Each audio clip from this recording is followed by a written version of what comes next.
Vinga, va, que l'únic que ve de gust amb aquesta calorota és tirar a la piscina i menjar gelat. Doncs jo us en tinc de dos preparats. Evidentment, com no pot ser d'una altra manera, amb el reaprofitament alimentari. Més sants impossible i, a més, superfàcils de fer.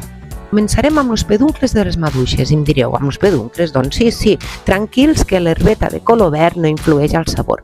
Començarem infusionant aquests peduncles amb una mica d'aigua i sucre i una vegada ja tingui l'aigua un coloret de color vermell, ho deixarem reposar i mentre reposa muntarem la nata. Mentida, la semimuntarem.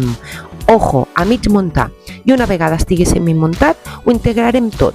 I quan ja estigui tot integrat, ho ficarem als gotets. Això sí, ho haurem de ficar al congelador i esperar una miquinha a que es congeli. I continuarem amb el gelat de plàtan. Els plàtans han d'estar ben madurs i unes clares ben muntades. Quan això ho tinguem per separat, el que farem serà adjuntar-ho amb amor i carinyo i ho posarem als gotets. Evidentment, aquests també van al congelador a esperar a que es congelin. I ja tenim dos tipus de gelats ben diferents i ja ho sabeu per la recepta completa al YouTube.